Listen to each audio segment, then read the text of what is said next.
This conference will now be recorded.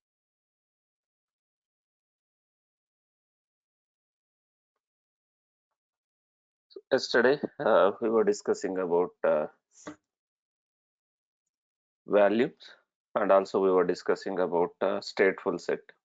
What is stateful set and how different it is from the deployment? We'll try to understand today. As we already know, deployments are used for stateless applications. However, we can make deployments also stateful by using values, but still, right? Stateful sets are the recommended way for deploying the stateless applications. So deployments are usually used for stateless applications. However, we can save the state of the deployment by using persistent value. But in deployment, all the parts of the deployment will be sharing the same value, and also data across all of them will be same. But in stateful set, right, it is little different. Stateful set is a Kubernetes resource used to manage stateful applications. It manages the deployment and scaling of the pods, and also it provides the guarantee about ordering and uniqueness of the pods. What does it mean? Right? When we are creating a deployment, for the deployment, will the pods will be created one after the other, or all the pods will be created at the same time? If you observe the deployment, if we create a deployment, and for the deployment, all the pods, suppose I'm creating 2 pods or 3 pods, will it be created one after the other while creating, or all the pods will be created at the same time? Did you guys observe?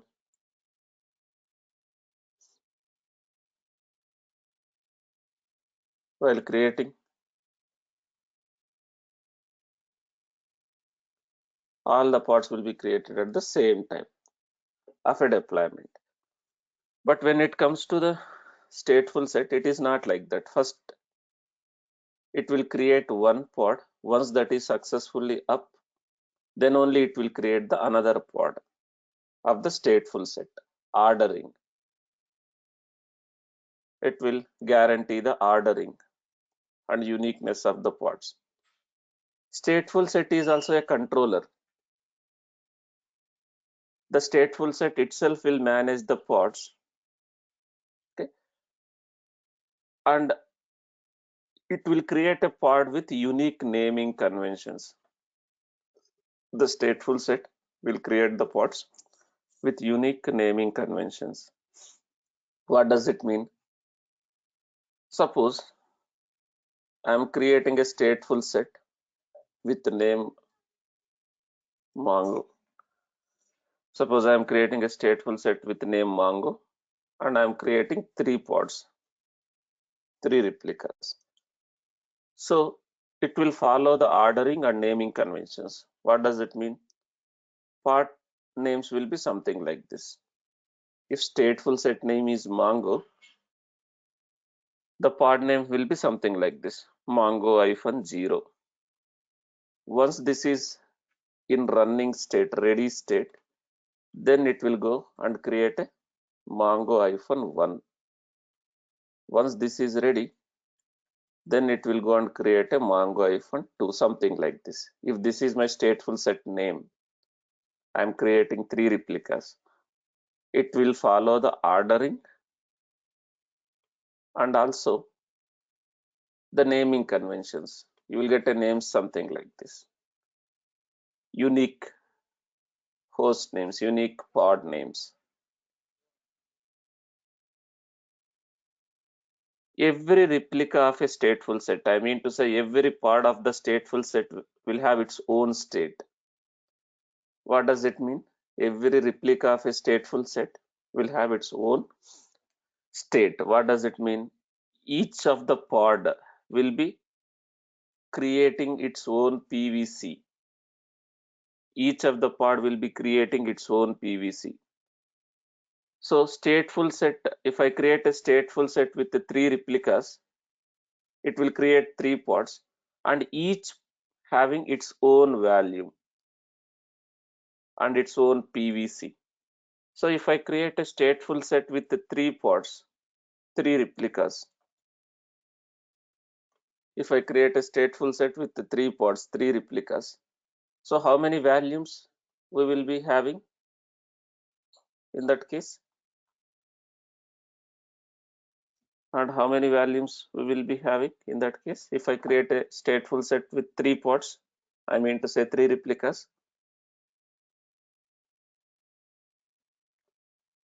we will be having 3 values, which means each pod will have its own value in a stateful set.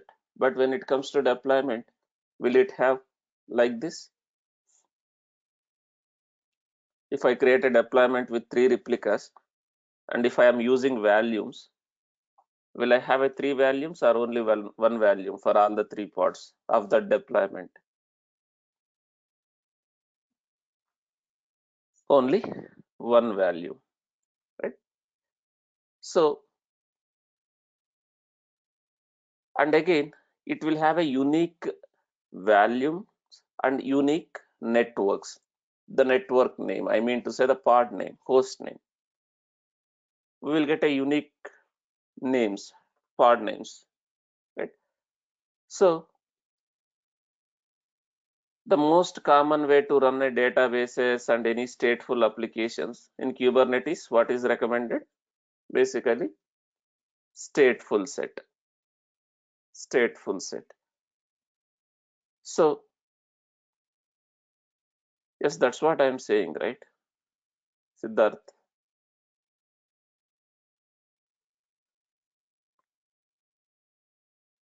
So each stateful set pod will have its own value. If I create a 3 replicas of a stateful set, right, it will create 3 pods and each will have its own value. So total we will be having 3 PVCs and 3 PVs.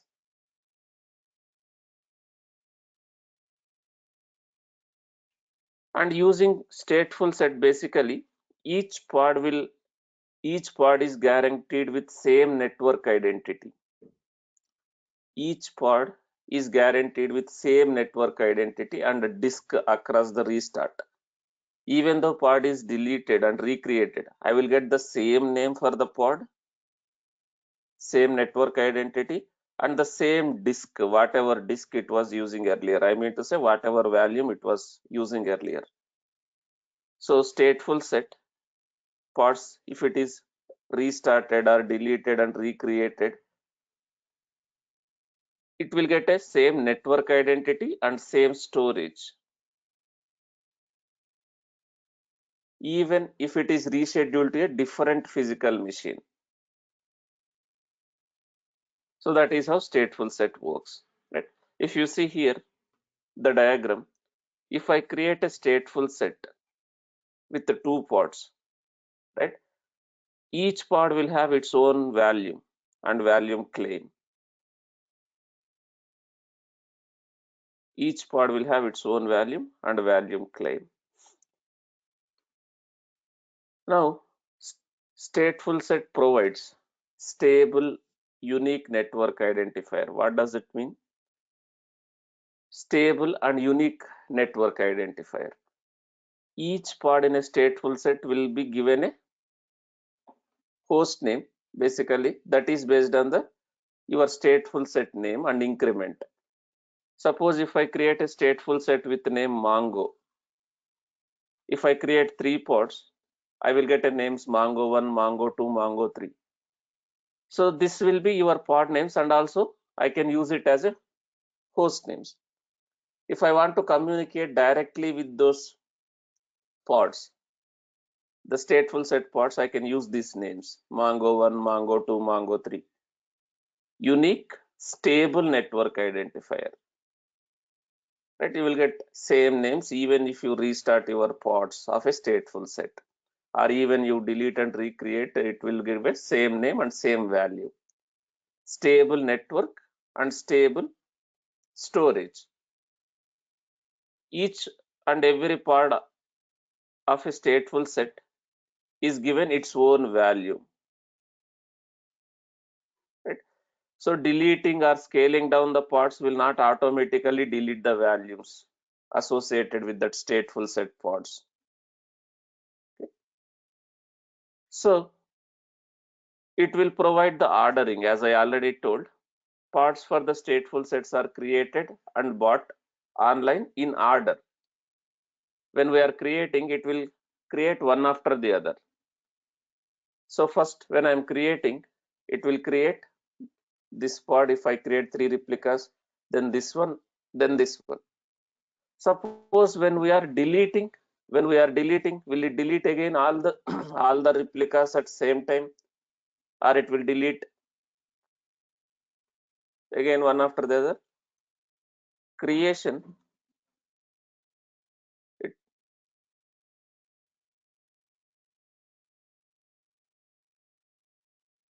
from like 1 to n,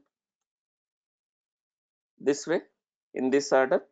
When it comes to deletion, when we are deleting, it will delete from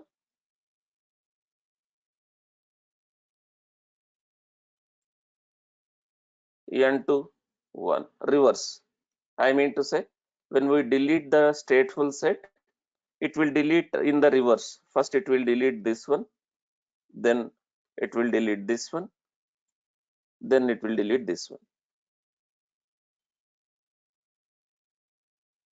So when we are upgrading also,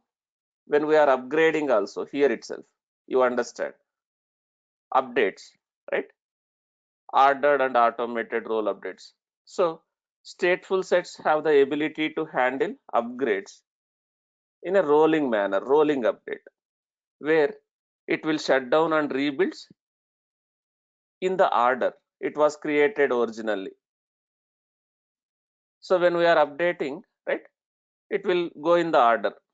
So it will be updated first, then once this is updated, then this will be updated, then this will be updated in the ordering, right? So basically, stateful sets are used for what type of applications? As I told, stateful applications. Stateful applications.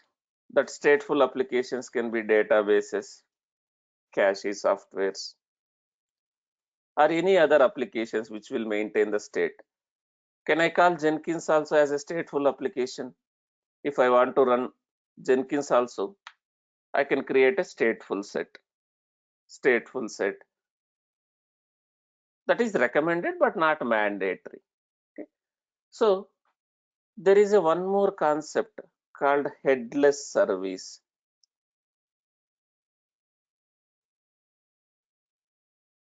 Why it is going to be deleted in the reverse order? Basically, if you have a cluster background of databases, right, databases or any clustering background, you will understand. So in database, you have a primary node. I mean to say primary DB and secondary DB, right? Secondary DBs. So this database clustering we can set up in the servers also, right? Not only in the containers. You can set up in the server. You can have multiple servers, 3 servers. You install database in 3 servers. You set up the clustering between those servers, database. So why do we need clustering in the database also in the real time?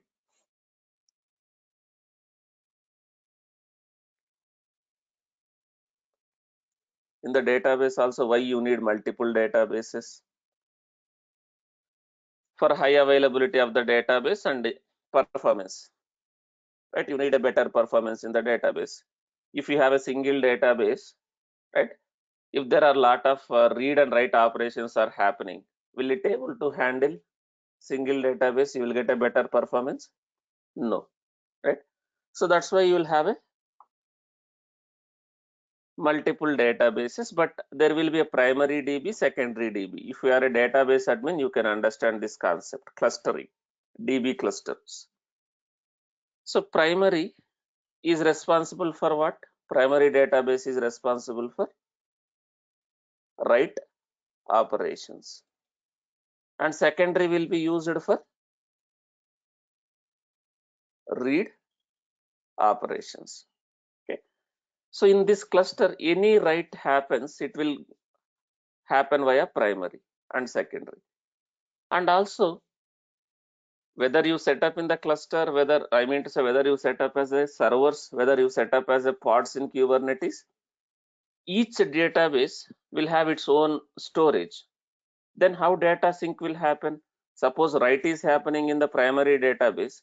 So if someone is trying to read the data from secondary database, how the data will be syncing between primary storage, I mean to say primary DB and secondary DB? Each database will have its own storage, its own disk. They're not going to share the disk. They're not going to use the shared storages because it's a single point of failure, right? If they use shared storage, I mean to say same storage, kind of a NFS storage for all the servers, right? If there is a issue, all the servers will impact, right? So they will have its own storage. Each server will have its own storage. But how the data sync will happen in that case? How the data sync will happen? Because this will replicate. Basically, this primary knows where is the secondary databases are running. So once the write is happened in the primary will flush the data to the secondary. It will flush the data because primary knows where secondary is running. You have to set up some cluster kind of an environment. So if I want to do same kind of a thing in the Kubernetes, right? So if I have a 3 parts which is which is going to use same value, will this requirement met in the Kubernetes? If it is going to use same value, can I set up cluster kind of a things, same value? So in that case, do I need each pod should have its own storage, the way each server will have its own storage, right? In that case, do I need each pod should have its own storage, its own value? So if I go for a deployment, will I get these kind of things? Will I get each pod will have its own storage if I go for a deployment? Deployment. Each pod, do we get its own storage? No.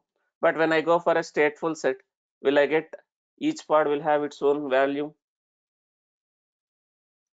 And also stable network identities, stable pod names, that is host names, right?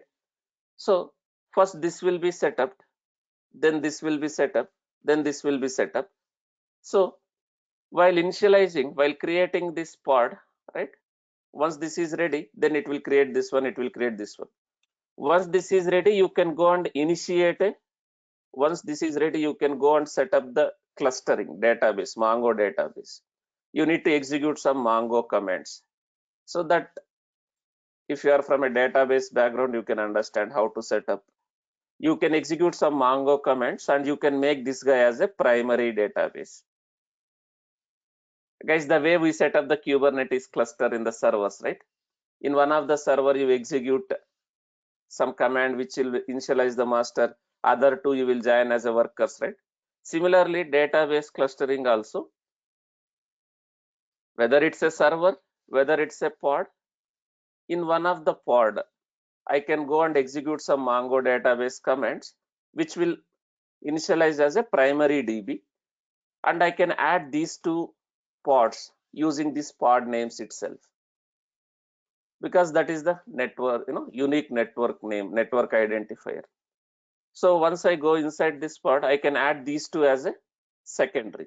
In that case, will this pod knows, I mean to say, will this primary database knows where are the secondary databases are running?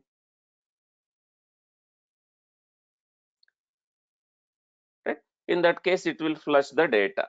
So using stateful sets, can I set up the cluster kind of environment in the Kubernetes itself for databases or whatever it is?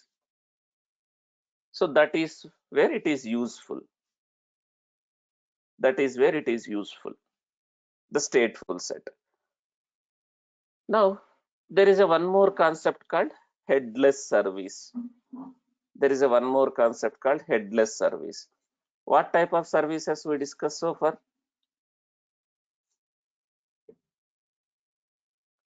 If we are not enabling clustering, nothing will sync up, right? The data, it will not sync up the data. That is what the meaning of clustering, right? If you just create 3 replicas, it is not going to flush the data in case of Mongo database, right? You need to, once you create the pods, once you create the stateful set, you need to initialize the clustering by going inside that pod, one of the pod, kind of a server, right? Go and initiate the database clustering. So if you are from a DB background, you can understand this Mongo database clustering. Whether it's a server or whether it's a pod, that doesn't matter. You need to initiate the database cluster by executing some commands, right? You need to understand all these things. So there are commands. Once you create the servers, all those things, right? Mongo database initiate replica set.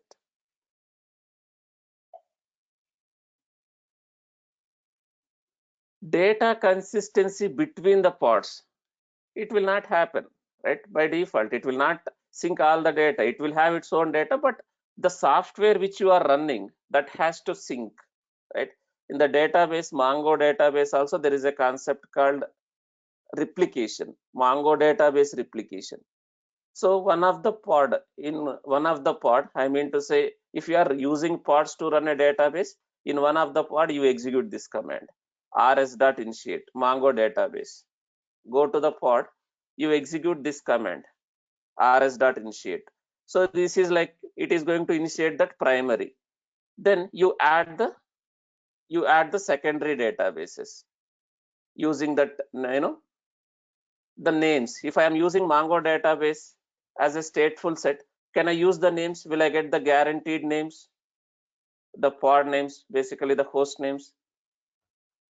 So you execute this command in one of the pod, so it will initiate, right? Then you will add the secondary databases, something like this. You initiate, you add the pod name, something like this. So the one will be primary, other two will be secondary. So since the primary knows these are the secondaries where it is running, whenever there is a data write happen to the primary, will the primary will sync that to the secondary, because the primary knows what is the host name of the secondary and which port it is running. So the primary will flush the data. If you just create 3 pods, it will not sync your data. The program, the actual software which you are running in that one, has to flush the data. Hope you are clear. But if I want to have a shared values, I mean to say all the parts should have a same value. In that case, what type of storage I need to go? What type of storage I need to go? Suppose whether it's a deployment, NFS. NFS guys, EBS you cannot attach to multiple pods, multiple nodes. EBS only read write once. NFS is read write many. That's what we understand from the values, right? So now let's understand headless service. What is headless service? So far, how many types of services we discussed?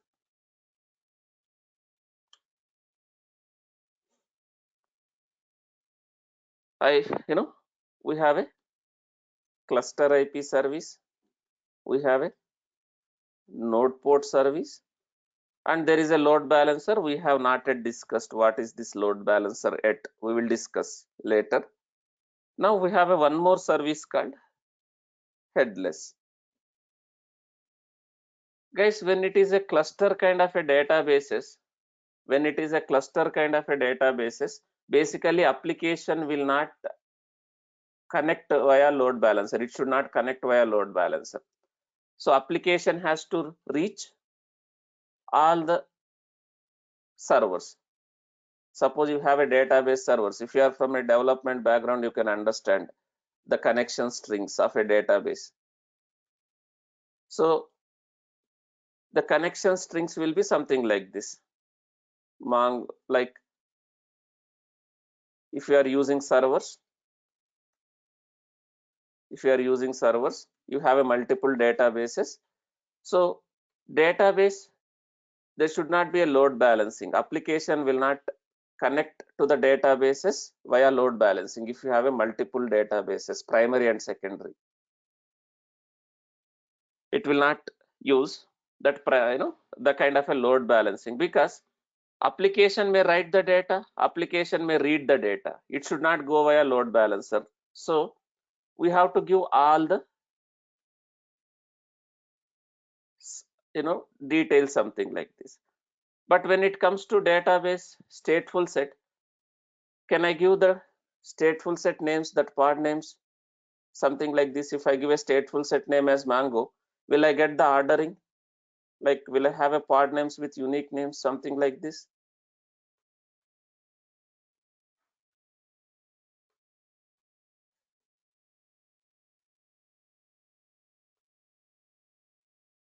Something like this, right? You can use the database, that stateful set pod name as a host name. So you can connect something like this. But sometimes you have a requirement. You should not have you need a service, but you should not have a load balancing feature. If I create a cluster IP service, will I get the load balancing feature if I have a multiple pods? Abdul is saying no. What, man? What did you understand? If I create a cluster IP service, will it do the load balancing internally if that pod, if that service has multiple pods?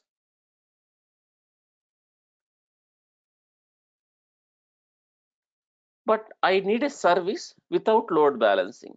I need a service. I need a Kubernetes service. It should not do the load balancing. That is where headless service comes into picture.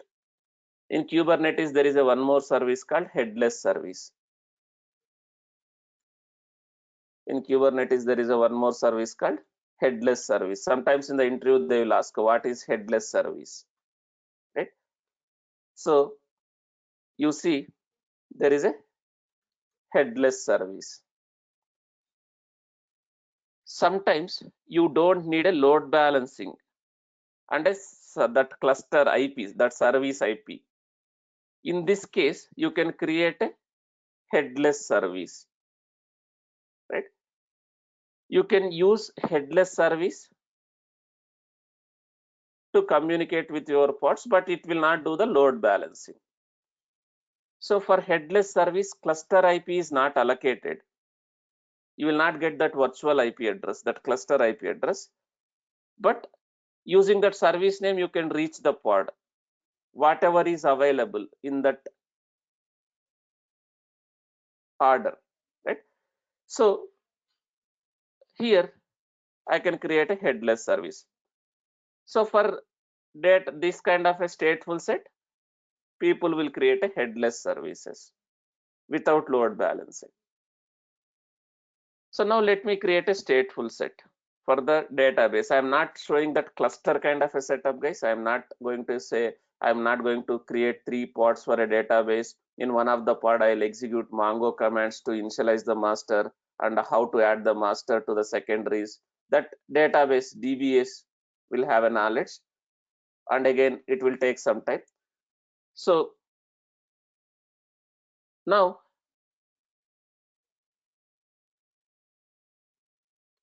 we will try to set up the stateful set.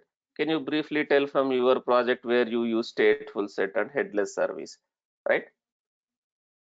We used, if you are setting up a database, in my current project, in the current project which I am working, we are not running databases as a pods. We are using managed services in the cloud for database. So, but in one of my previous project, we were running Mongo databases as a pods, Kubernetes pods. In that case, I need to have a cluster kind of a setup. So in the previous project, we used stateful set to set up the Mongo databases. In the Kubernetes itself, we are running database as a pods, the MongoDB clustering. So that is where we used databases. I mean to say stateful sets. And also you have a cache software like Redis cache, right? So this cache software, this is also a stateful sets, right? So any stateful application, it is recommended if you are running in a Kubernetes. So in one of my previous project, we were running Mongo database, this Redis cache, all these things in the Kubernetes as a parts using stateful sets. Now let's try to create a stateful set manifest.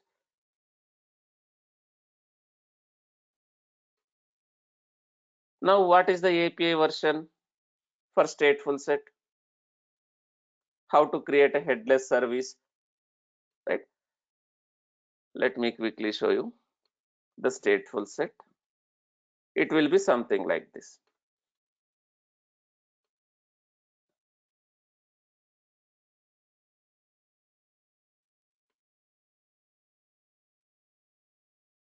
Let me connect to my first.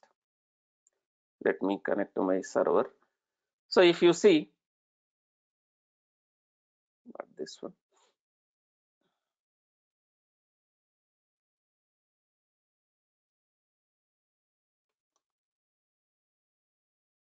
Something like this.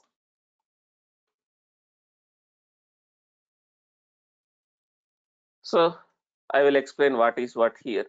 So what is the API version for stateful set? app/v1 and kind. What kind of object we are creating? Kind is stateful set. Name of the stateful set. Name of the stateful set. Selectors. Selectors of the stateful set.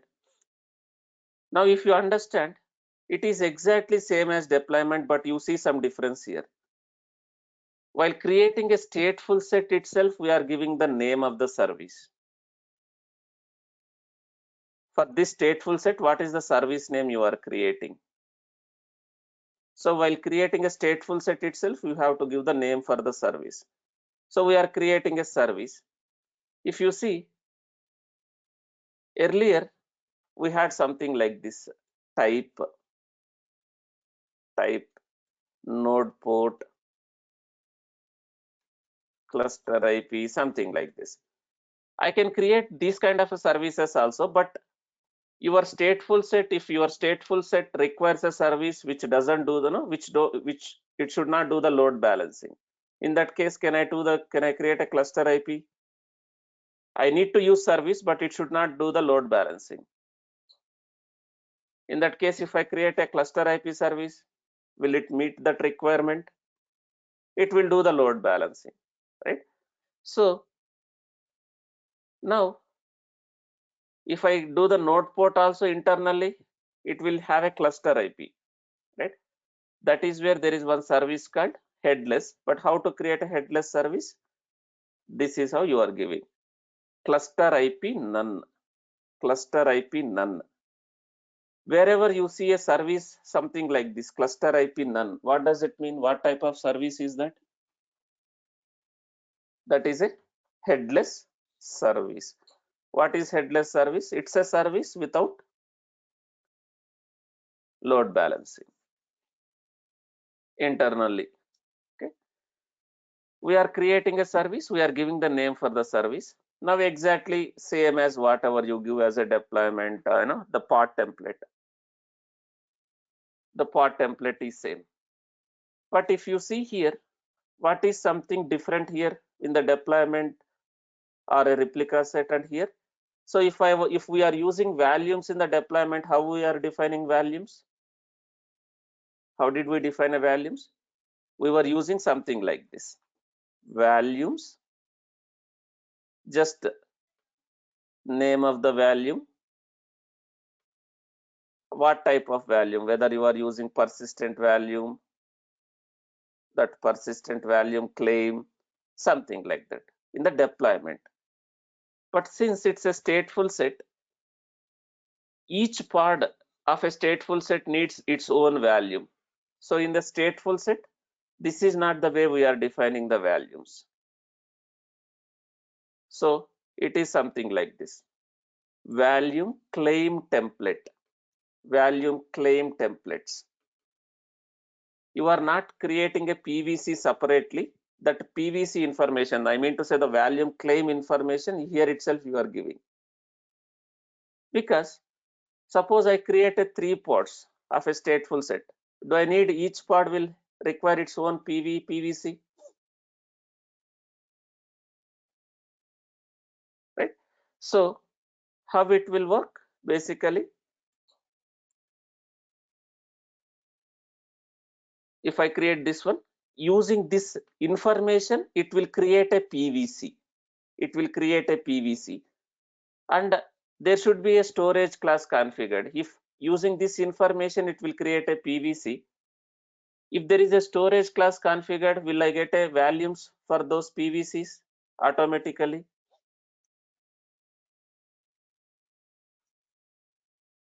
Yes, right. So this information, using this information, it is going to create a PVC. Access mode, read write once, this much. So if I have a 3 replicas, how many PVCs it will create using this information? If here I have given 3 replicas, how many PVCs it will create using this information? 3 PVCs. Suppose here if I given 1, how many PVCs will be created with this information? 1, right? And again, it will create a PVC. But if there is no storage class and there is no volume available in the cluster, if there is no storage class configured and there is no volume available in the cluster, will that pod will come up automatically? No. So if I have a storage class configured, if I create a PVC, if there is no volume available, will I get a volumes automatically created by storage class? Dynamic volumes, right? So that is how it works. Now I can create something like this, right? The stateful set. Now let me create a stateful set instead of a deployment for my database pod. Now let me connect to my server.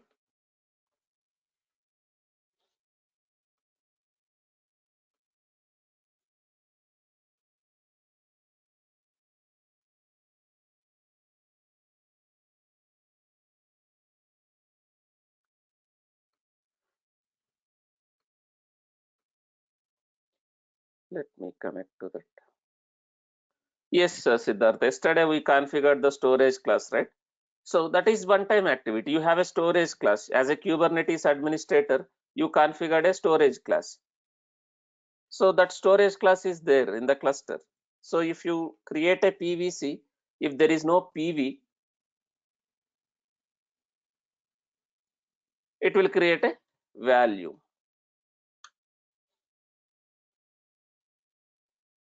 In case of stateful set, I am not creating a PVC directly.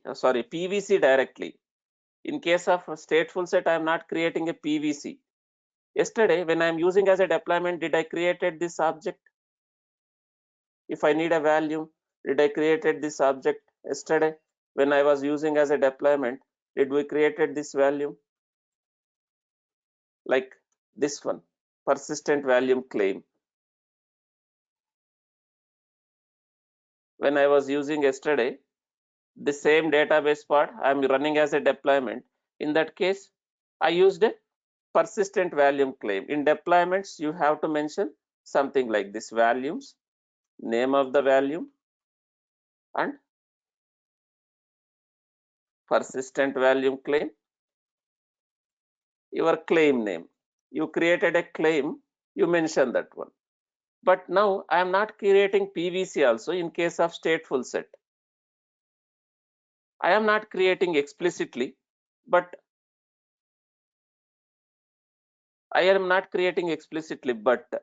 will the stateful set will create a PVC internally using this information? You see claim template, and I have not mentioned the storage class also here. I have not mentioned the storage class name.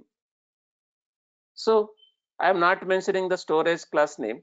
So if there is any storage class which is marked as a default, which is configured as a default, so using that storage class, it will create the value. Guys, are you clear how it is going to work in the background? Right? Dynamic values. Now, without configuring a storage class, if I create a stateful set, will the parts will come up now? If I don't have values, no. So I'm going to set up this one. Let's do this.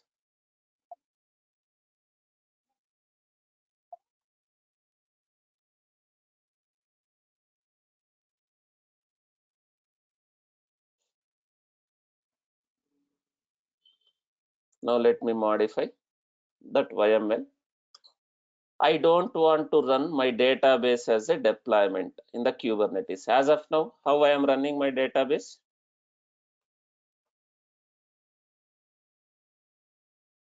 As a deployment.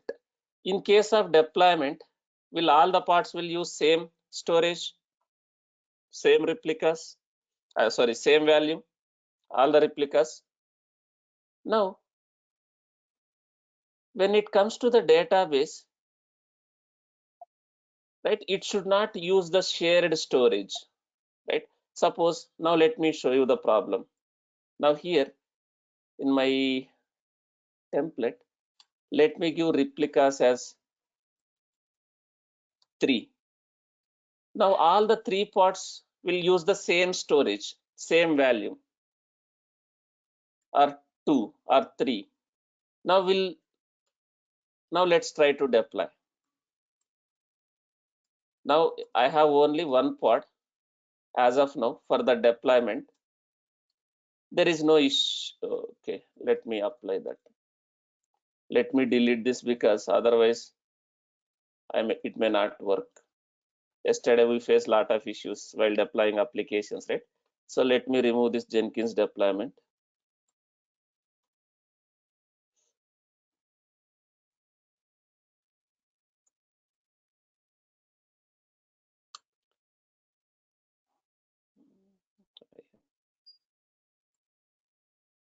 Let me remove this Jenkins deployment.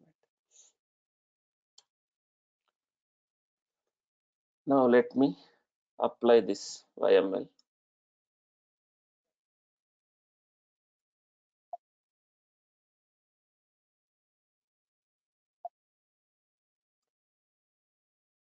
So now my database. So here in my database, I am creating as a deployment for now, just to show you what is the problem.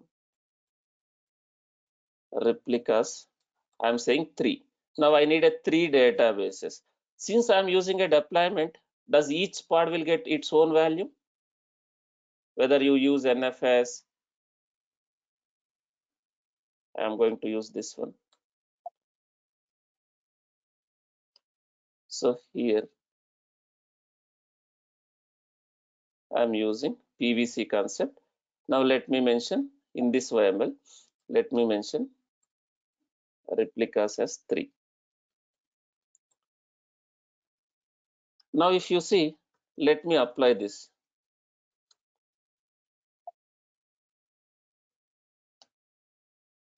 Now you see the problem. These database pods, right? It is showing container creating.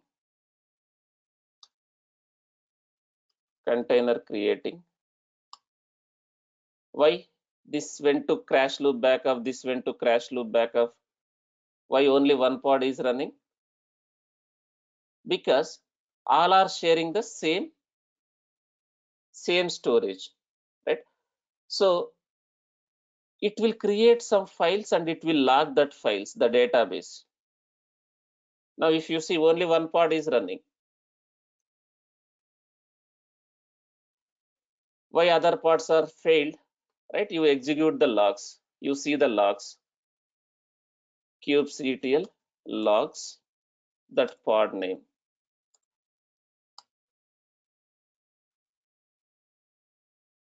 What it is saying? Unable to log this file, because each database should have its own storage. You can't share the storage for the databases, right? It should not be a shared storage. Since all are using same value, does this file is already locked by some other pod, other process? I mean to say other database pod. So it is not able to lock because it is using the same value. Now I want to set up a primary kind of a database, secondary kind of a database. Now can I use deployment in that requirement? Will I able to set up the primary, secondary kind of a databases using deployment?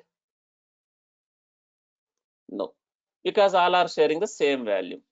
But when it comes to stateful set, will it going to use its own storage? Each pod will use its own storage.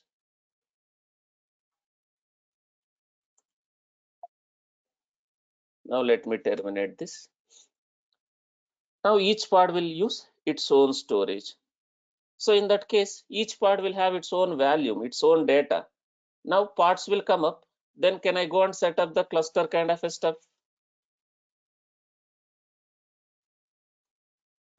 And again, since I have a clustering, if any of the volume goes down, I mean to say any of the pod went down and the storage also gone, the volume also gone, do we still have a data? Because each pod will have a copy, its own copy. Suppose one of the database pod is gone and the volume is also gone, the storage is also gone, do we still have other copies of the data, 2 more copies of the data? And again, any one of the 2, whatever is left over, one will become again primary DB. Suppose one of the pod completely went down, database pod, if it doesn't come up, and the remaining 2 left over in any one of the pod, that will become a primary and other will become a secondary, kind of a clustering in the databases. We can do that kind of a setup using stateful sets. Now let me apply this one.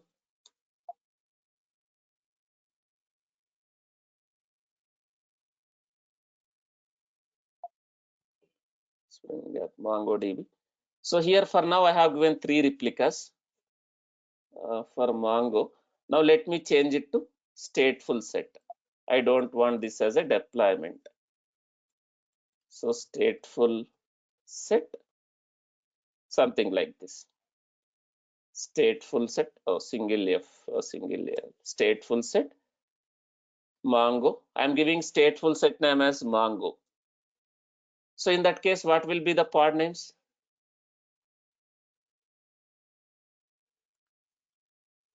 Pod names will be Mongo -0, Mongo -1, Mongo-2, the stateful set name -0, 1, 2, 3.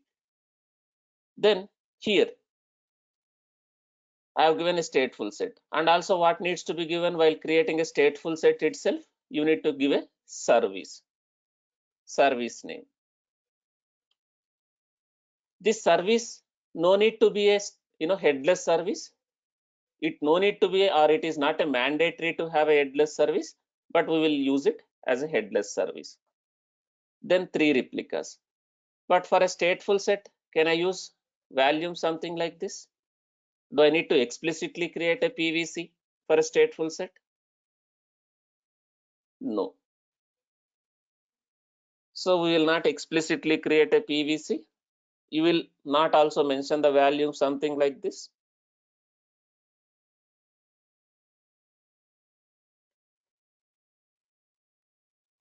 Here, you will not mention volume something like this for a stateful set.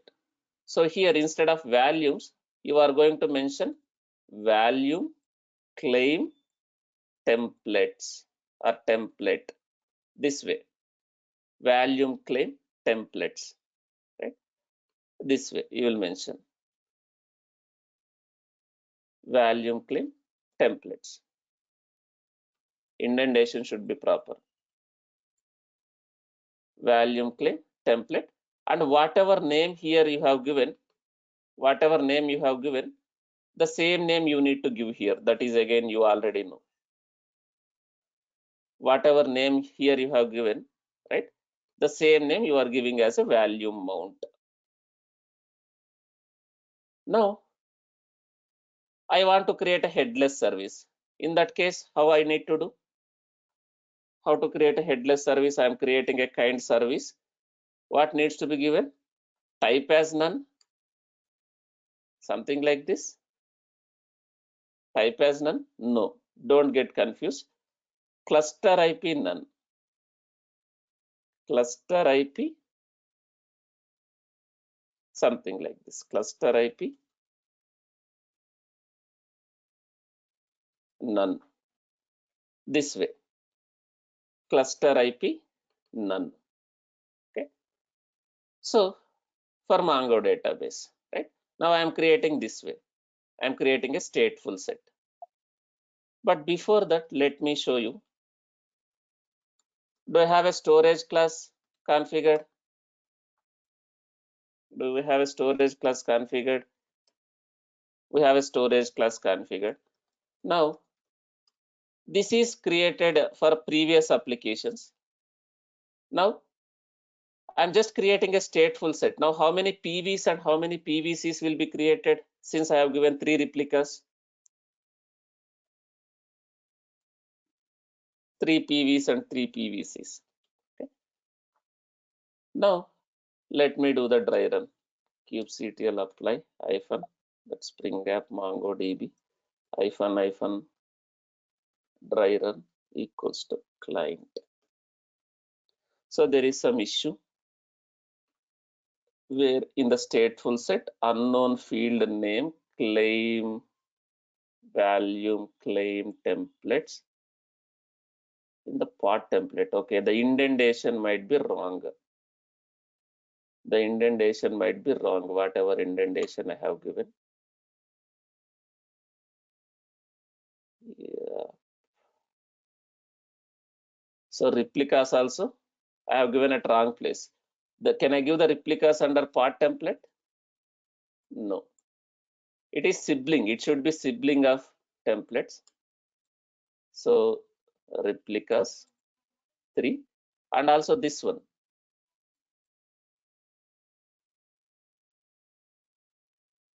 So this one is at wrong place.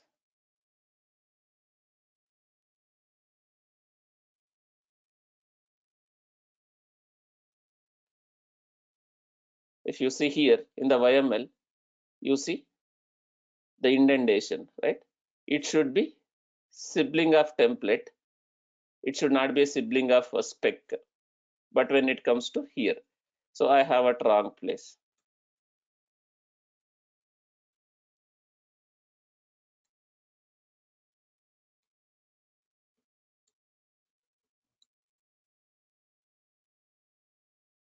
Now let me do the dry run again.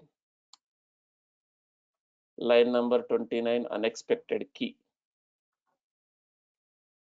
So line number 29 of a stateful set. So in this, what is line?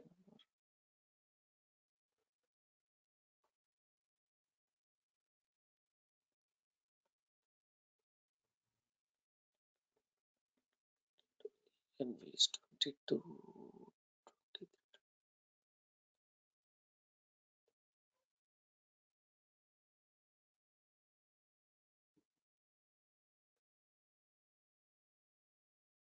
there might be some hidden tabs or hidden characters. Let me take this.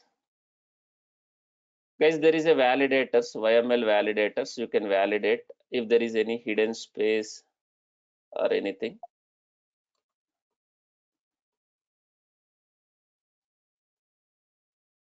It is saying line number, which one? Line number 29. Is there in line number 29?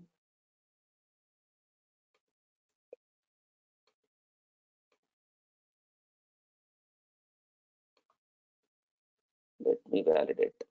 Some hidden characters will be there.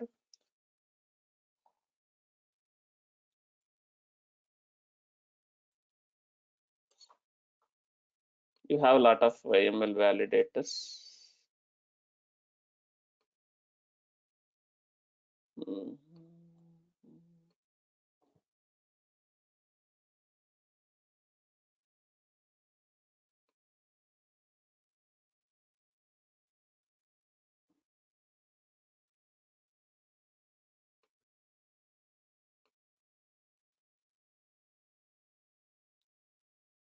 Let me do one thing, guys. Why to waste the time, right? I'll just take this one and I'll completely replace that. Guys, in the real time, you will use some IDEs, editors. You will have some IDEs like Microsoft Visio. You have some editors, okay? So using that editors, we will write these YML files. 41 to 77, I'll remove. 41 to 77, I'll remove. Okay.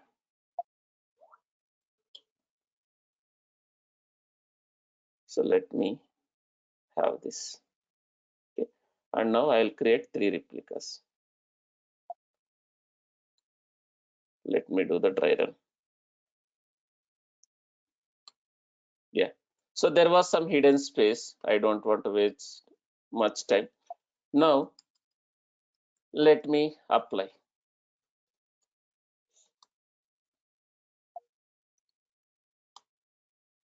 Now I created a stateful set. But if you see, is all the parts of the stateful sets are created at the same time? I have given 3 replicas. Now the first one is getting created. And also, do you see the unique naming and standard naming conventions? Now by this time all are ready, right? Mongo-0, Mongo-1, Mongo-2. Now all are running.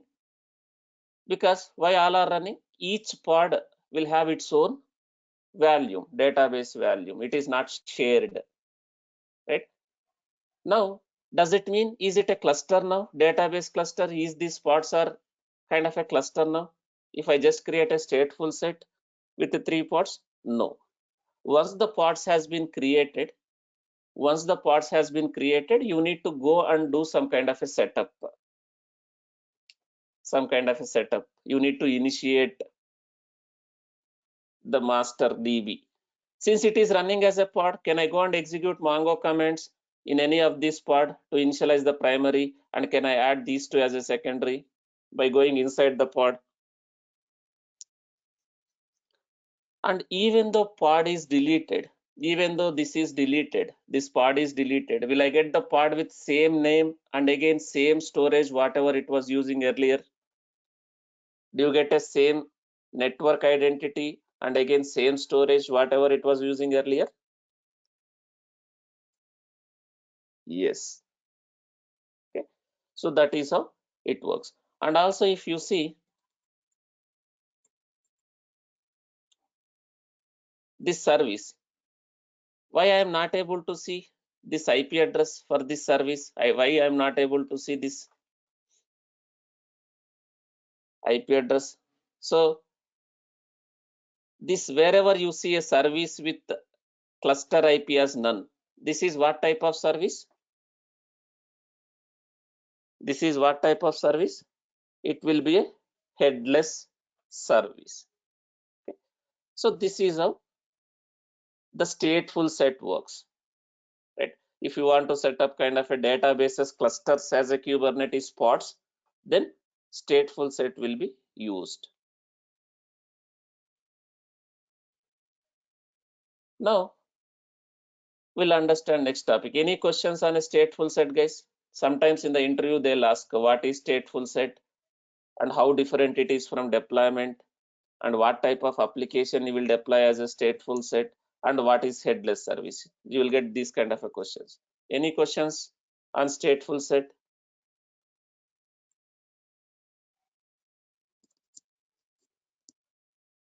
Okay, now let's try to understand next concept. We have a config maps and secrets. Config map and secret.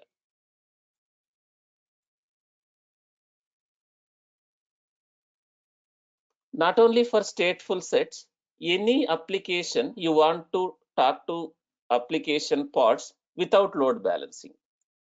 Not only for stateful set, headless service can be used for normal deployments also.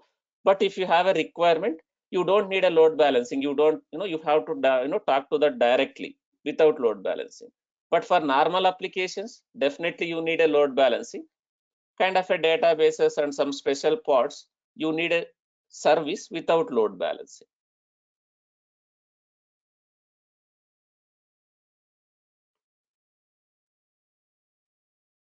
Now let's try to understand config map and secret.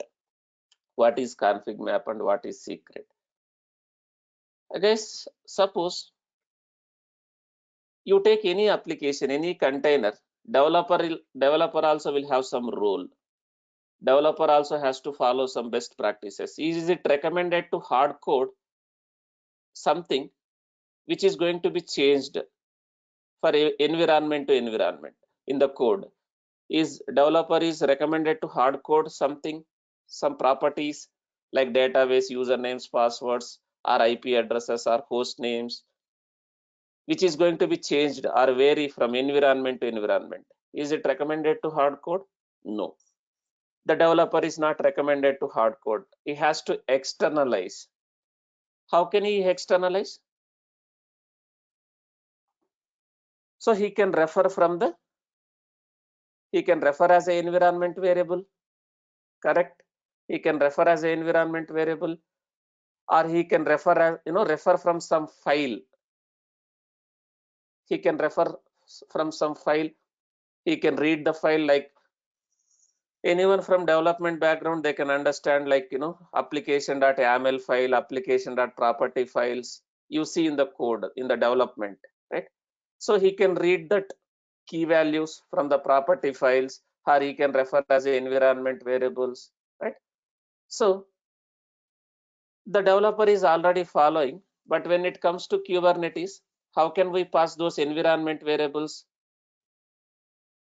When we are using Docker, how are we passing? When we are using Docker containers directly, how we are passing? While creating a container, what did we do?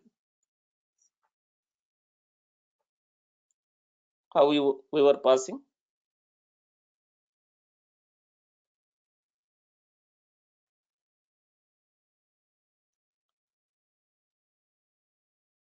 Using -e.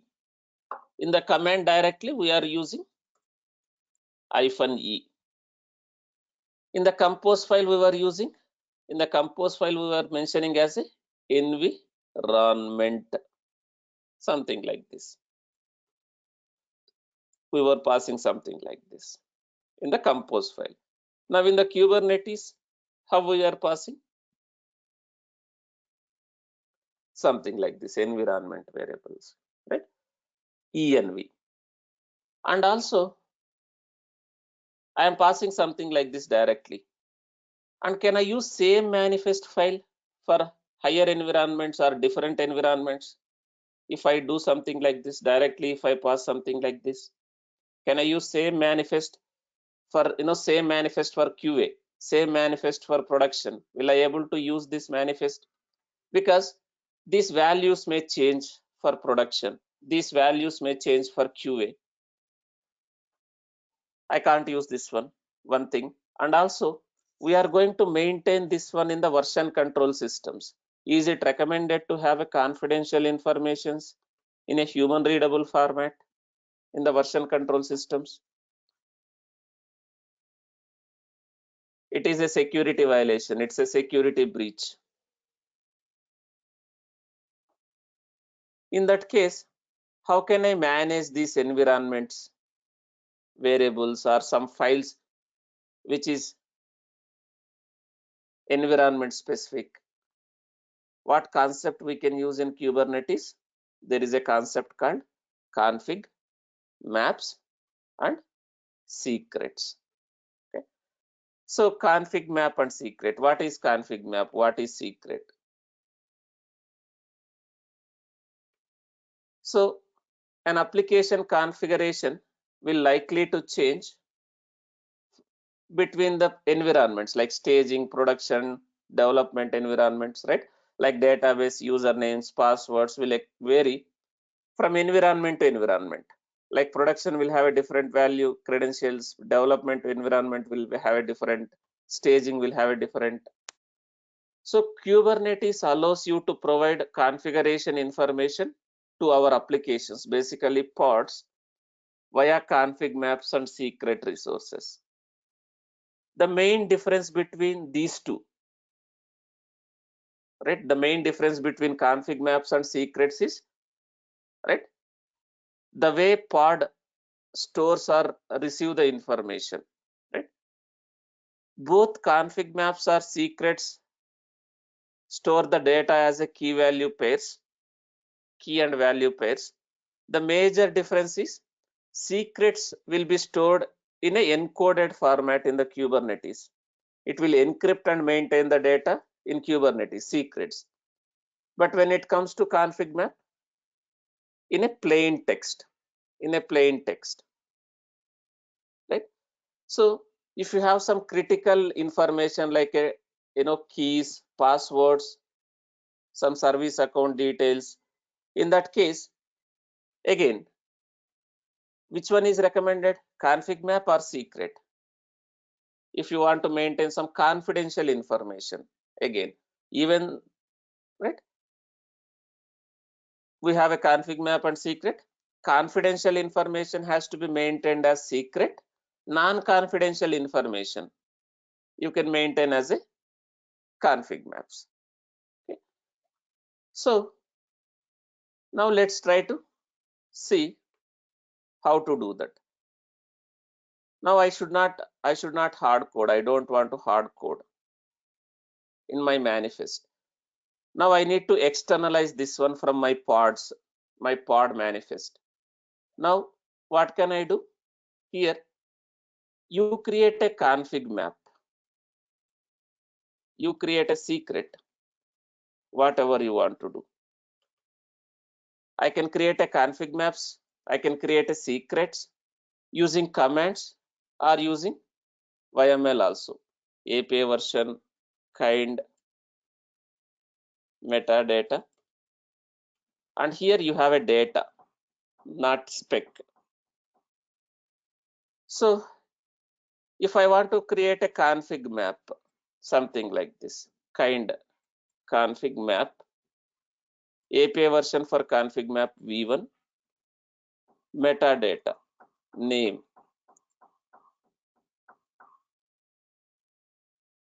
the name of the config map, whatever name you want to give.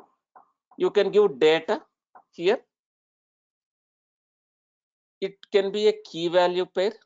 Config maps can be created as a key value pair, or you can create a config map with file content also.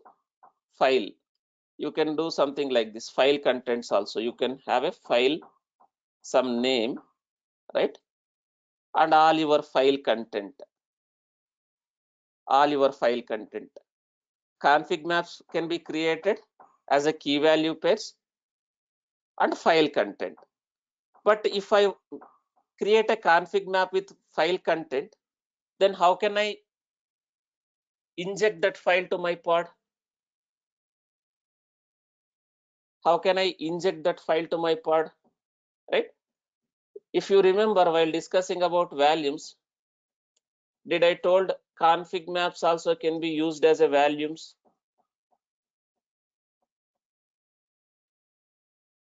Do you guys remember? I told config maps also can be used as a volumes. Now let me take this use case, right? Suppose I have some file in my pod, any file. Suppose you are from a development background, right? You can understand that.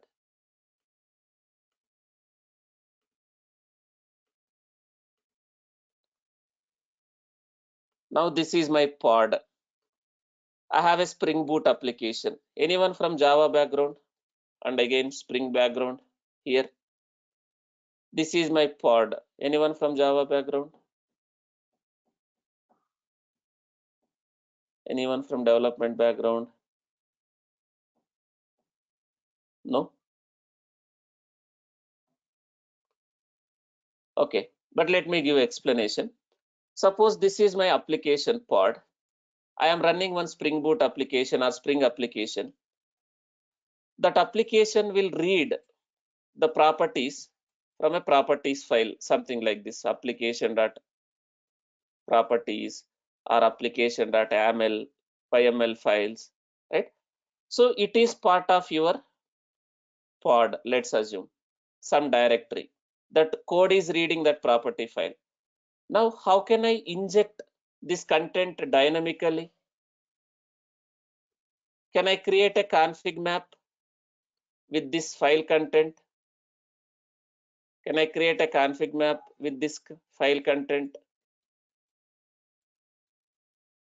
V1 kind config map. Not only key value pairs, right? Not only as an environment, you can mount files also using config maps. I can create a config map with some name.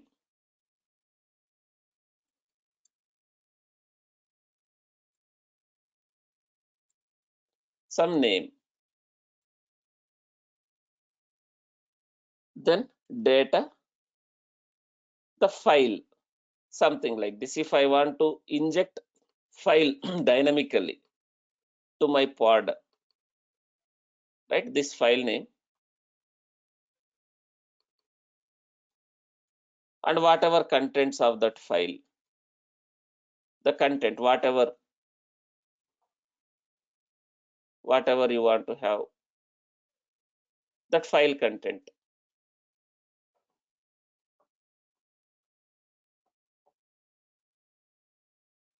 something like this, whatever file content. Now you create a config map with this file in this cluster. Now I can mount this config map. Suppose in my pod, in this container, this file is part of maybe in this directory. This file is maybe part of this directory. Now in this app directory, this file is there. Now I can mount this config map to this directory, this file, so that what data will be reflected in this file? If I mount this config map with this directory, with this file, will this data will be reflected in this file? I mean to say, you are mounting the file. If I mount, in that case, same application, if I deploy in prod, Can I mount with different content? Can I create a config map with different content in the production? And if I mount, will it reflect the data in your pod? Config maps can be used as a values also. Or let me take this example so that you can understand. You have a Tomcat and you have a Tomcat users.xml. Now, I want to add Tomcat users. I want to add a Tomcat users to that application, and that is running as a pod. How can I add that one?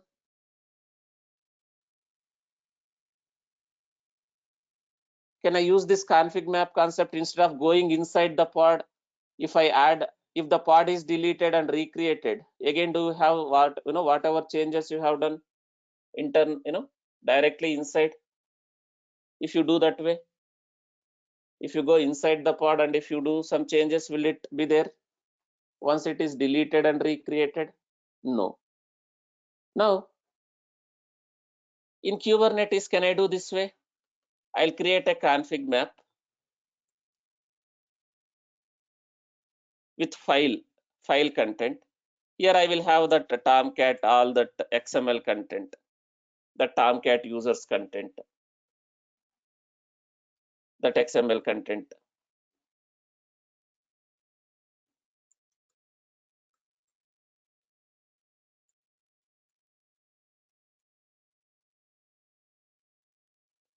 Here I will have a user name, something like this. I'll create a config map.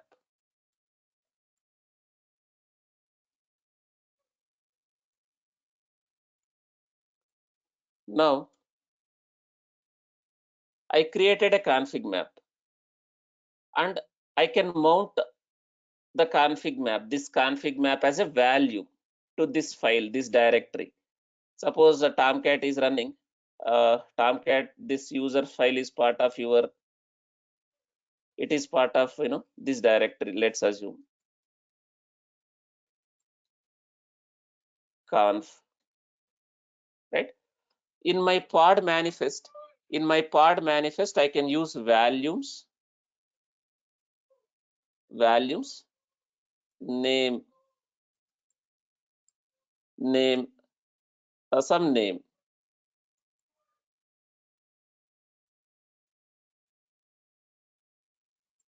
right? And here I can use config map as a value. Config map, that name of the config map, whatever config map I have given, right? Config map name and value mounts, value mounts, value mounts, right? For that container name, whatever name here I have given, whatever name here I have given, and mount path. Mount path, I will give something like this. That complete file, this container direct, this file, that mount path, I will give something like this. Now, will this will be injected? I mean to say, since I am mounting the config map as a file content, now will it be reflected in this pod, in this file within your container? Right? You can inject files also to the pods using config maps. And also, if required, can I refer as a environment variables also? Not only key, not only files. As I told, config maps, can I define as a key value pairs and can I refer it in my pod manifest? Right? You can do both the ways. Right? Now let me show this one. Now here I am referring as a values. I don't want to refer directly something like this. What I can do, I can create a config map, something like this, in that environment, Spring App config, key and value. right? If you have a requirement key and value, I can give any key, username, devdb, password, devdb @123, something like this. I can create a config map, any key, any value, right? Now, instead of hard coding in my manifest here, I will refer value from. Instead of value, I will say value from config map key reference, config map key reference, the name of the config map. What is the name of the config map? What is the name of the config map? This is the name of the config map. And that config map will have a key value pairs. Now here I can refer that key here. Name is that, key is this one. Now I can create a config map with whatever values I want to create. Suppose this is my dev environment. In dev environment, I create a config map something like this. In dev environment, suppose it is a production environment. In prod environment, I can create a config map with different values.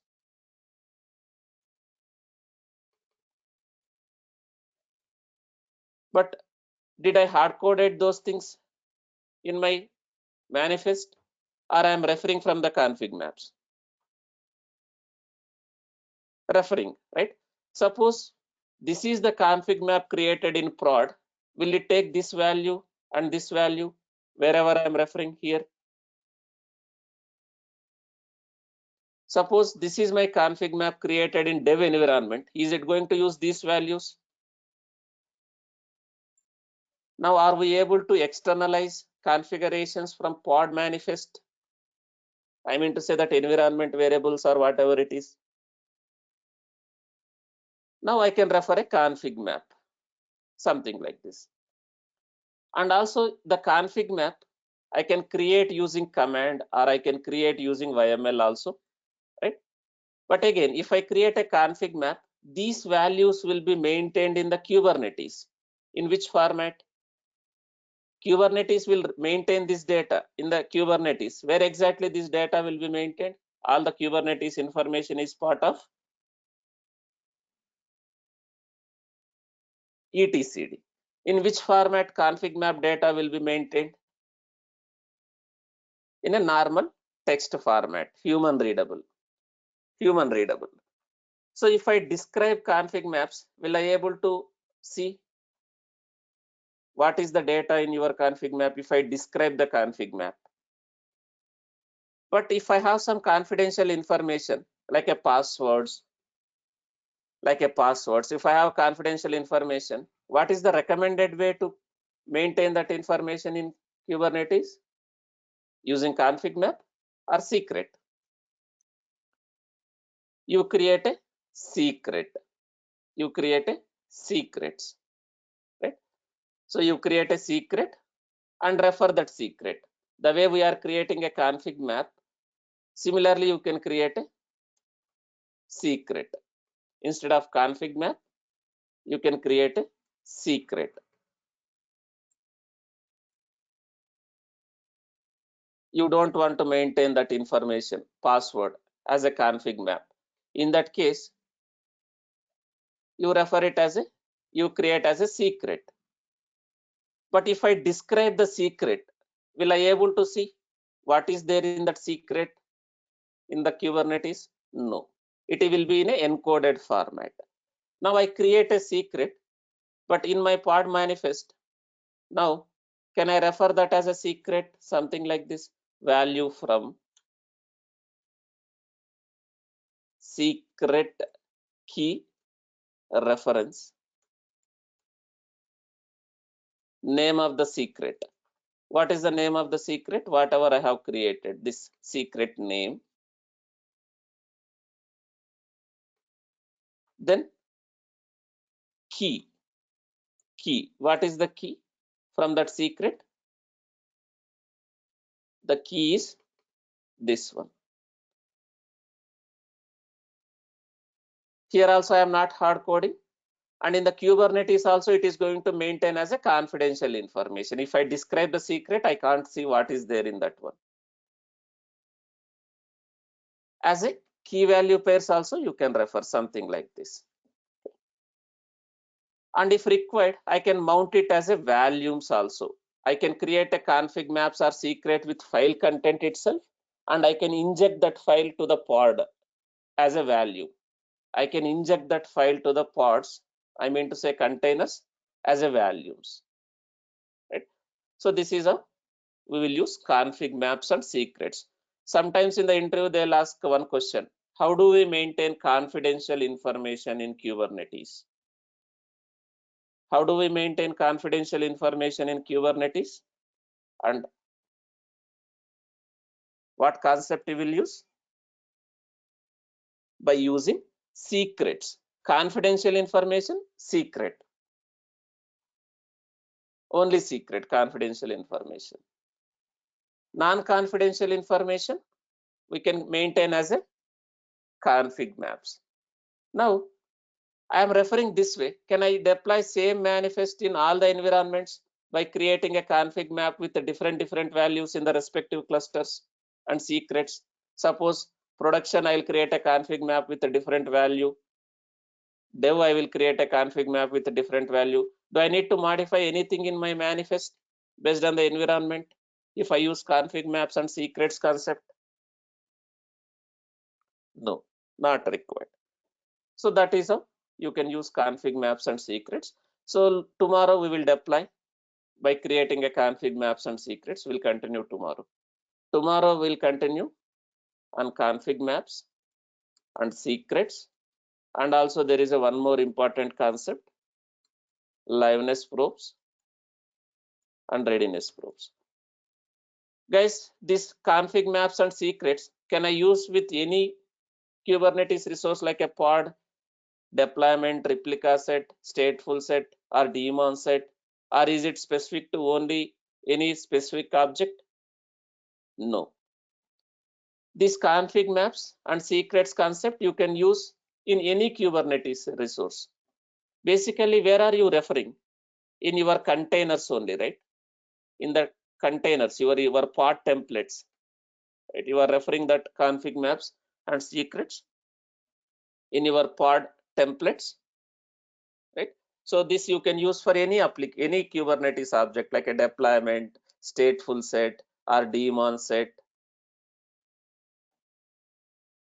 You can use this concept, whatever object you are creating. Okay, guys, that's it for today. We'll continue tomorrow on these two topics. These two are very important. All these concepts we will use in real time. So first we are learning the basics. Slowly we are understanding the best practices and how do we use in the real time, right? So we'll continue tomorrow on these concepts. Thank you, guys. Try to practice whatever we discussed today. We'll continue tomorrow.